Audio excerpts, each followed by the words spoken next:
მოგწევთ გამოშვებას კვლავ ღვინის თემასთან დაკავშირებით. და სტუდიაში ჩვენი რეპორტერი მარიამ ჭედლიშვილი გვერდება, რომელიც ღვინის ბაზარზე არსებული ტენდენციებით დაინტერესდა და საკითხთან დაკავშირებით ღვინის მწარმოებლებსაც ესაუბრა. მარიამ, რა ტენდენციებზე საუბრობენ ღვინის კომპანიები? სანდრო, როგორც მიმდინარე წლის პირველი კვარტლის სტატისტიკა მაჩვენა, ქართული ღვინის ექსპორტის ყველაზე მნიშვნელოვანი მატებას ჩინეთში დაფიქსირდა და ექსპორტის ზრდამ ამ მიმართულებით 383% შეადგინა. ჩინეთი ამ მაჩვენებლით საექსპორტო ხუთეულში მეორე ადგილს იკავებს და მხოლოდ რუსეთს ჩამორჩება, სადაც პირველ კვარტალში მატება 120% იყო. ღვინის ეროვნული სააგენტოს თავმჯდომარის განმარტებით, რუსეთში გასულ წლებში არსებული პრობლემები ამ დროისთვის ქართველ ექსპორტიორებს საფრთხეს აღარ უქმნის. თუმცა გიორგი სამანიშვილი კომპანიებს კვლავ ბაზრების დივერსიფიკაციისკენ მოუწოდებს და ურჩევს, რომ მათ საექსპორტო პორტფელში ერთი ქვეყნის წილი 50%-ზე მეტი არ იყოს. ღვინის ეროვნული სააგენტოს თავმჯდომარე საექსპორტო ბაზრებზე ქართული ღვინის ფალსიფიცირებისა და მასთან მიმსგავსებული პროდუქციის გახშირებაზეც საუბრობს. ზოგადად ყველა იმ ბაზარზე, სადაც არის მოთხოვნა რაიმე პროდუქციზე, შესაბამისად არის ამ პროდუქტის გაყალბების მცდელობებიც, ჩინეთზე ამ მზარდი მოთხოვნის ფონზე, რა თქმა უნდა, გაზრდილი არის რისკები, რომ იქ სხვა ქვეყნიდან შევიდეს ღვინო და დაერქვას მას ქართული ღვინო, ან თუნდაც ადგილზე ჩამოისხას. თუმცა ამ მიმართულებით კარგად თანამშრომლობს ქართული მხარე ჩინეთის მხარესთან. თვითონ ჩინეთის მხარე არის დაინტერესებული, რომ ფალსიფიცირებული პროდუქცია არ მოხდეს მათ ბაზარზე და რა თქმა უნდა საქართველოს ფედერაციის ეს ღვინის ეროვნული სააგენტო, სოფლის სამინისტროს საკპატენტი, რომელმაც დაიცვა ფაქტობრივად ყველა ქართული ადგილწამუშავების დასახელება ჩინეთში აქტიურად არის ასევე ჩართული ამ პროცესში.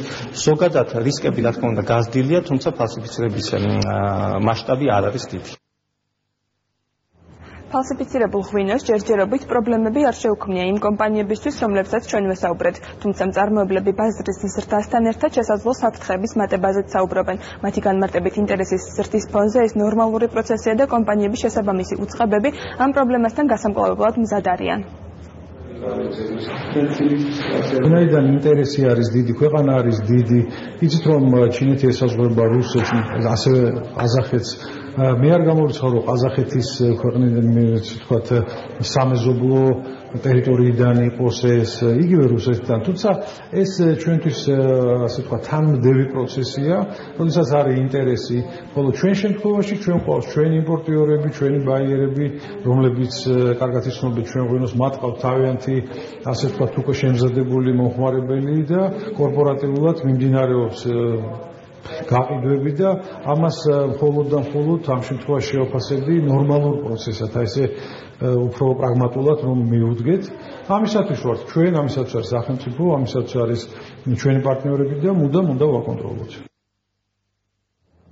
კომპანიების წარმომადგენლების თქმით, ჩინეთი ამ დროისთვის ყველაზე მზარდი ბაზარია. მაგალითად, კატევი ჯგუფმა გასული 3 თვის განმავლობაში წინა წლის ანალოგიურ პერიოდთან შედარებით ჩინეთში 50%-ით მეტი ღვინო გადაწყვეტა. ასევე ჩინეთი ნომერ პირველ ბაზრად იქცა კომპანია შუხმან ვაინს ჯორჯიასთვის, რომელიც ბაზრების დივერსიფიკაციის მიმართულებით აქტიურად მუშაობს. ღვინის კომპანიები მიმდინარე წელს ჩინეთის მიმართულებით კიდევ უფრო უკეთეს შედეგებს ელიან, რასაც ორ ქვეყანას შორის თავისუფალი ვაჭრობის შეთანხმების ამოქმედებასაც უკავშირებენ. მოთხილად ვეკიდებით ისეთ ბაზრებს, სადაც პოლიტიკური თუ ფინანსური რისკი არის მაღალი ან საშუალო.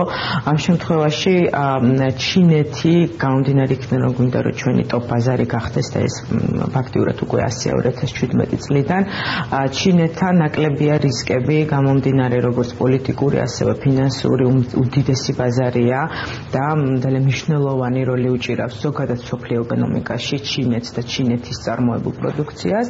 და ამ შემთხვევაში დიდი ინტერესი არის ღვინოზე, ისინი ენდობიან იმპორტირებულ პროდუქციას ეს ზოგადად.